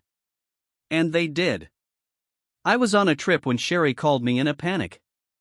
I was relaxing by the hotel pool in Los Angeles when she announced that an audit was ongoing and she would be late. She told me not to call her that night as I sipped my banana fuzzy umbrella drink. I responded, "Yes, dear. Good luck." I immediately executed my exit strategy. I transferred funds to the Mexico account and flew there.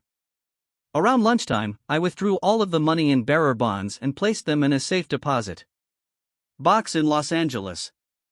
Sherry called again, stating that there were significant concerns and asking if I could get home fast. I told her I wasn't finished with the security duties, but I'd attempt to be back by Thursday. I smiled as I ordered another banana drink. The thunderstorm has arrived. The next morning, the internet was abuzz with reports of their arrest. The headlines read Executive and Mistress in Massive Swindle. The photos were unflattering.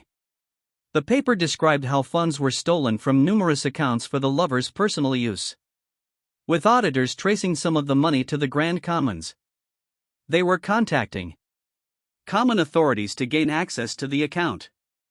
The bail was set at $1 million apiece.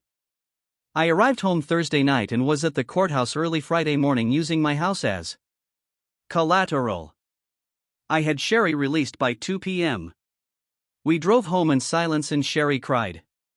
When she reached the door, she hurried upstairs to take a shower, claiming she needed to get rid of the jail scent. It reminded me of her hasty trip to the shower after last year's awards dinner. I poured myself a scotch and waited below. Sherry returned downstairs a few minutes later, wearing a long bathrobe. She sat across from me, saying that she had done nothing wrong and had not taken any money. She maintained her innocence and did not confirm or refute the affair. And I did not bring it up either. I assured her that it must be a mistake and advised that we hire an attorney to contest the charges. The atmosphere at home got strained as I anticipated the trial. Sherry spoke briefly and never mentioned Foster.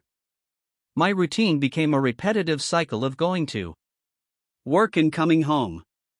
Foster and Sherry resolved to fight the allegations together and they met with their attorney on occasion. Aside from these sessions, Sherry remained home. I had no idea if their affair had continued, but I was aware that Foster's wife Emily had filed for divorce. Sherry made an attempt to be kind to me. When I arrived home, she generally had a meal ready. Though she never mentioned Foster or the prior year, it appears she was attempting to move on and keep us together. She tried to seduce me a few times and I let her at work. I followed the case through newspaper reporting. They described how the feds followed the money from the Commons to Zurich and then Mexico. However, the route turned frigid there. No money had been found yet. I have expected the cops to arrest me, but they did not. As the trial approached, Sherry worked harder to win me over. Unfortunately, it was too late. I visited with the divorce attorney and had him draft the documents. The trial itself lasted just 3 days. By then, the media had moved on to other stories.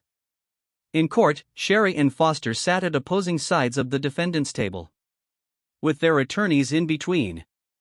I spent all 3 days listening to the auditors recount the crime and traced the money flow. They made a compelling case linking the transactions to Foster and Sherry's logins. The defense claimed that the credentials could have been compromised. However, the prosecution has successfully linked the transactions to their computers. They were both in serious difficulty. The prosecution portrayed Foster as dominating and manipulative, and Sherry as an easily swayed accomplice. It seems like the jurors bought the story. After 3 days of deliberation, the jury retired to reach its decision. Sherry and I entered a tiny conference room and took our seats.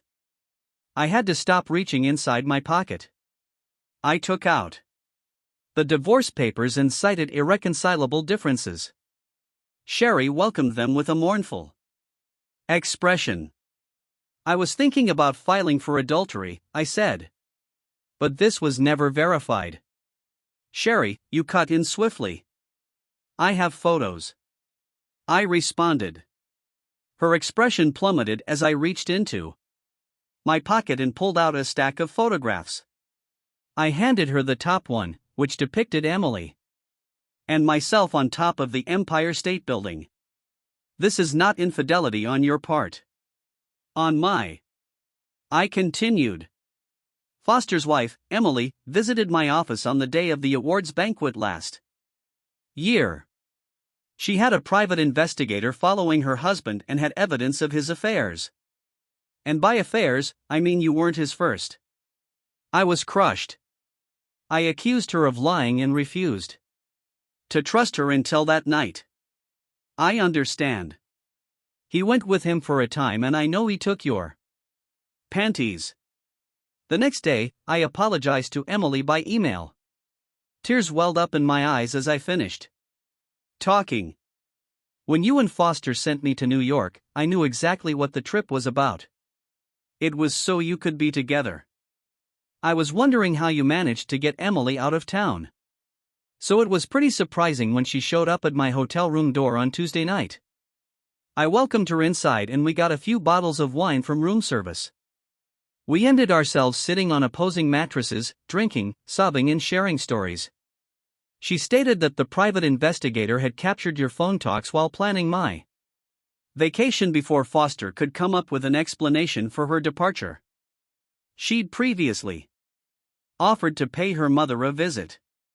Emily and I spent the remainder of the trip locked up in our hotel room. We only went out once to see the Empire State Building. I had never been and Emily served as my tour guide. Believe it or not, we didn't touch the entire time. I handed her a few other images. They showed Emily and me around Denver.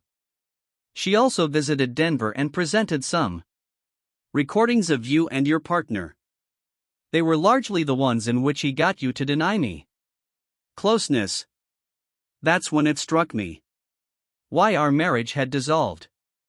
Emily and I ended up touching hands while drinking scotch. We were in love. We were simply two hurt souls pulled together by the actions of our relationships. We tried to fix the wounds you and Foster had caused. I lay out additional images of Emily and me from Seattle, Phoenix, and Boston. The photos show us enjoying the views. Sherry and I have talked about visiting these places before. We'd become good friends with Perks by then, I admitted. Finally, I showed the photographs from Miami. They showed Emily sunbathing in a swimsuit looking stunning alongside another girl. Emily is excellent friends with that other girl. Remember how I told you about my fantasy of being with two women at the same time? It turned out to be just as I had imagined. Sherry was devastated. Tears spring up in her eyes. I felt a twinge of remorse too. If she had admitted her mistakes at any point, we might have been able to go on. If she had told me long ago that she wanted to leave our marriage to be with Foster, I would have been injured but not destroyed like this. I was sincerely sorry for the entire disaster that had risen to leave. I bid farewell to Sherry. I loved you once. With that, I walked away. By the time the verdict was given, I was completely packed. Both offenders were found guilty. And none of the stolen funds were recovered. Foster received a 7-year sentence while Sherry received 3 years and 2 years of probation. My attorney had the authority to sell the house and its contents, so I told him to pack Sherry's belongings and put them in storage. The proceeds from the sale of the house as well as half of our savings were to be held in an escrow account for Sherry. By midnight, I was on a flight to France. Now I'm sitting on my veranda overlooking the Côte d'Azur. My deck overlooks the beach, which is only 3 blocks away, and where I frequently walk while sipping a fine bottle of Côte de Rhône wine. I reflect on the past year since I moved to the south of France. I have not returned to the United States or heard from Sherry since the verdict. I've become something of a recluse in my modestly sized house, which I proudly refer to as a chateau, but it is mine and it is a haven. Emily has made a few visits, but our relationship is strictly friends with benefits. However, the benefits are enjoyable. Her friend joined us once, resulting in an equally enjoyable second encounter. Emily did well during her divorce and is ready to make some lucky bachelor happy, assuming he can get past her trust issues. She knew about my plan to exact revenge on Foster and Sherry, and she thought it was appropriate for both of them. She is content and moving on with her life, whereas I am dealing with my own issues, even though I don't have to work. With the ill-gotten gains and some legitimate income, I launched an online business writing software for system integration, which is essentially the same work I did for Clinton. I can handle it all from here. I am currently working on a few contracts.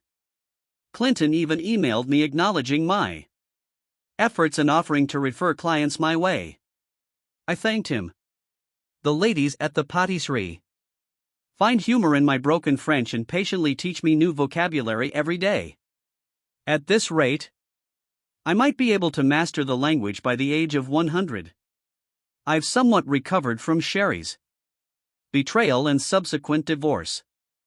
However, I'm having more difficulty justifying my own actions. I remember a case study from a college psychology class that comes to mind. It tells the story of a husband who went missing only to be found years later. The study described how one day, this man left work early to watch the World Series game between the Oakland Athletics and the San Francisco Giants. As he was leaving his office, he was in the San Francisco Bay Area with his wife and two small children. The Loma Prieta earthquake struck. He almost died as bricks and large chunks of the building collapsed around him, narrowly missing him. This near-death experience served as a wake-up call to the man. In that moment, he recognized how fragile life was and how unhappy he had been. He realized what he intended to accomplish before dying in a swift and reckless gesture. He rushed home, packed his belongings, and left his wife and children without saying anything. About 4 years later, officials discovered him living happily with a new wife and child. He was detained and given a psychological evaluation. The psychiatrist decided that the man's extreme acts were motivated by a life-changing insight during the earthquake. His perspective on life changed radically, and he became acutely aware that it may end at any moment, motivated by this newfound awareness. He abandoned his duty and fled. However, as time passed, he subconsciously realized that his world did not revolve around death. He gradually returned to his prior luxurious life, becoming a happy married family guy.